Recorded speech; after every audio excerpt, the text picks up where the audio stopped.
goodness gracious. Oh my God. A Chesapeake home engulfed in flames. Neighbors took this video of the terrifying scene on Elder Avenue late this afternoon. Not long before, Roel DeLua says he was inside installing appliances. His roommate, John, in a different part of the house. John just said that there's a fire in the house. I ran to the kitchen, tried to grab a fire extinguisher, and I tried to extinguish the fire that was outside in the patio deck area. It was pretty hot, like the smoke was coming in, the fire was coming in. But the fire continued to spread. Both men forced to evacuate. By the time firefighters could get the flames under control, DeLua's first house, the one he just moved into 4 days prior, was destroyed. It's been a long time coming to say that I can buy a home and then to have it just, be gone in a few minutes. It's kind of... It hurts. The home next door was also damaged. The siding melted from the flames. My daughter looks out the kitchen window and says, "Mom, their house is on fire." My family was able to get out safely. The neighbors were able to get out safely, and that's what's important. It could have been so much worse. Now the question is, how did the fire start?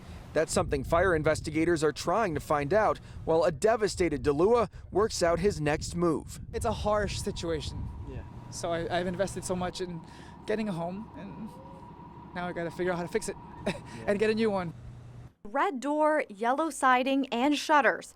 A lot has changed about this historic house that's been in the Carter family for 3 generations, except one thing. The last few remaining pieces. David Carter says this green vintage flower pot stand has been in his family for more than 70 years. But Saturday night, someone walked by his yellow daffodils and swiped it off his porch. Next morning, I come out to set my cup of coffee on my little plant table right at the front door, and it's gone. East Ghent has been hit by porch pirates for weeks. News 3 first told you about furniture being stolen weeks ago. Carter says the stand has no value to anyone outside his family. I remember it from my grandparents and everything. It's a piece of family history.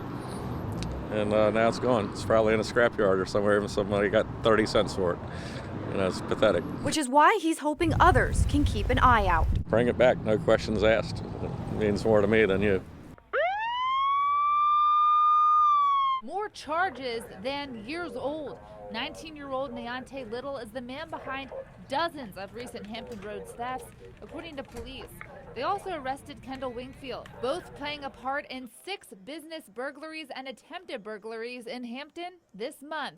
It happened right before Christmas, so it's really shocking and depressing. An employee at Jewels and Gems on McMenamin Street, who asked News 3 to protect his identity, says his store was hit on the 15th at 4 a.m. The thieves broke his door and several display cases to get some of his best jewelry. They just got away with pretty good stuff, This is really very scary. A store employee tells me when he looked at the camera the day after the break-in, he didn't recognize the 2 men because they had their faces covered with a mask. But when he saw their mugshots today, he realized he had met them before. They exactly know what is and where. 6 days later and right down the street, Nexus clothing store was hit around 2:30 a.m. The jeans in here can go up to $400, and they got a lot of high-priced items. They made out great right before Christmas. That's taken away from the owner's family. Employees say the 2 men threw rocks through their front door to get inside. Without the door being there, it was very uneasy. Little and Wingfield's alleged spree is over. The employees are still left picking up the pieces. This situation cannot make anyone happy, for sure, because it's a big loss.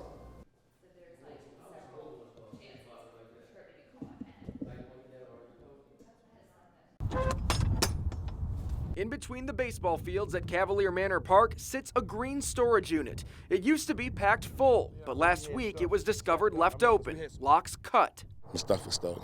Bats, gloves, jerseys, even concessions equipment, all belonging to the Cavalier Manor Little League, taken from inside, amounting to thousands of dollars. The bets alone was well over $2,000, and you're talking of ice making a freezer. A tough blow for a league already struggling. Last year, President David Harris says the number of Little League teams dwindled, but he was building it back up for the kids. Some of my kids, moms, single moms, trying their hardest to keep their kids doing something, and then you steal from them. Now others in the baseball community are stepping up to the plate. Baseball's a family. It's not just a game. Luann Leonard says she heard about what happened through another Western Branch baseball parent. The mother of 3 decided to take action, tonight collecting money and equipment at her own league sign-up in Chesapeake. These kids learn life lessons. It keeps them off the streets. They realize they're worthy. They're good at something. Thank you. With Cavalier Manor's season just weeks away now, it's an experience she's determined to see everyone get. God is good, man. Hey, the good outweighs the bad all the time. Whether it's tonight or in the morning, there's a lot of scraping and brushing to be done before heading back to work tomorrow. Michael Kerner had to work today. Forced to start his commute on an ice-covered Norfolk street this morning, he took some time this evening to clear his driveway. Today I'm shoveling a little bit of snow to get cleaned up for tomorrow morning so I can be ready to get out to go to work.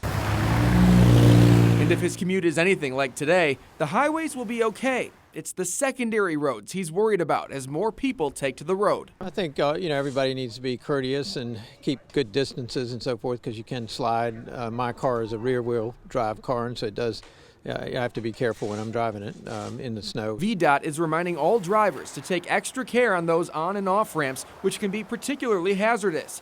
A New York City native, Nico Benetto, says he spent the day driving friends in Virginia Beach to work because he's used to the snow. The roads, worse than he expected. For me, it's been a disaster. I've been trying to go from Shore Drive to Laskin, and I've been in this car since 2 o'clock. And the roads are like this, they're full of ice. He says if the streets are bad enough to close schools, it should be a sign for everyone. When the schools are ready, then the work should be ready, right? 3, 2, 1, go! Tummies are tight. Nice job, ladies. The motivation coming from these fit moms is hard to miss. Woo! Nice, grab some water. This workout group in Norfolk is part of Fit for Mom, a company building healthy communities for mothers across the country, with several villages right here in Hampton Roads. They host daily, hour-long classes that help moms look and feel great. Beautiful form. It's kind of like a win-win. You get yourself in shape, and then you get to have these great people that you can get advice from, or just tell your stories, and and you hear, oh that happened to me too, and it's just nice to have that whole thing to come to. Go, Sandy, go, go, go! People are cheering for you and pushing you on, and it makes it easier to show up. Take it up, let's go! And these women are gaining more than just muscle definition.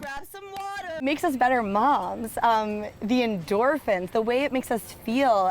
We're patient with our children after we get our workout, which sometimes you don't realize how effective that is until you do it. And you get your workout and you feel good, and you're ready to take on anything. Get low!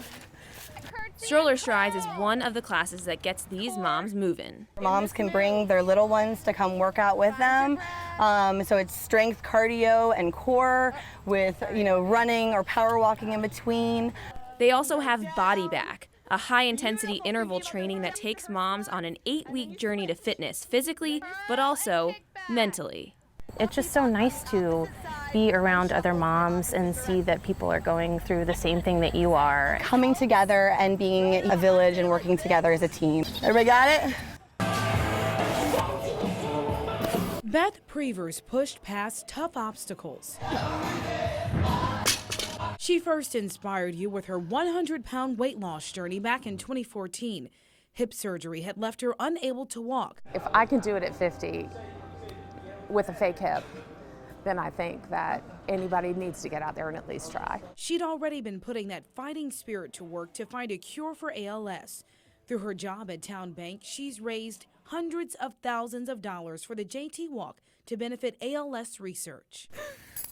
But now, in a strange twist of fate, one of the biggest voices in the fight against ALS is slowly being silenced. And then he said, "You have ALS."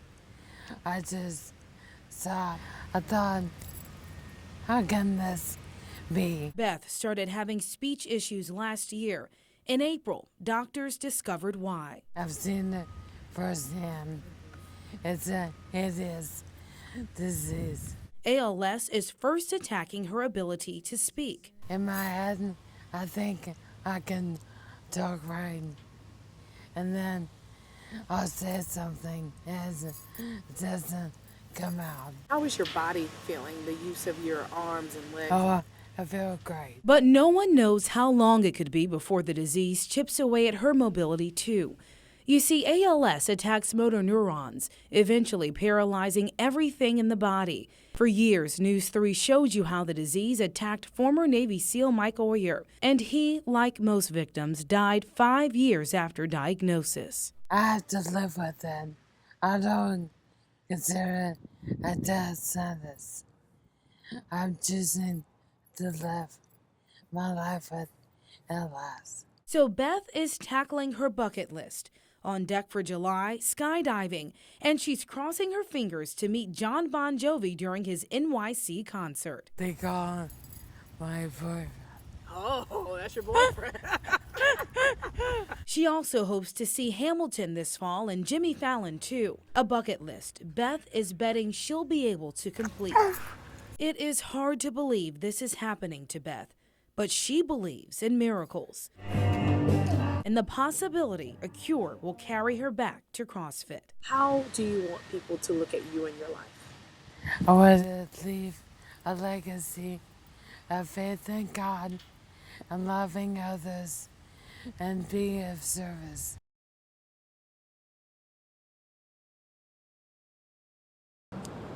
It is beautiful. Blaine, I know you love it. I love it. We had to bring it outside for our last hit, you guys. 219 Bistro, perfect place to end our long week of Downtown Norfolk Restaurant Week. We came in, we talked to Chef.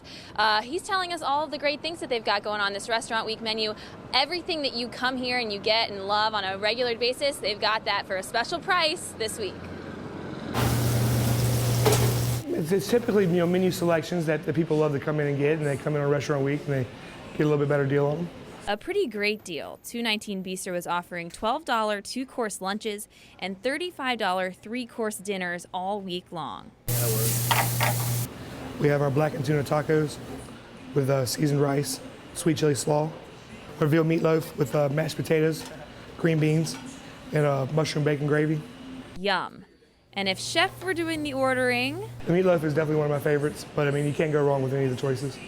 Everything's good? Everything's great. Everything's great, from the food to the atmosphere. I feel like we have some of the best food in Norfolk here, but specifically our location is great. We have a beautiful patio, fans blowing. It's nice to sit out and just watch the people go by.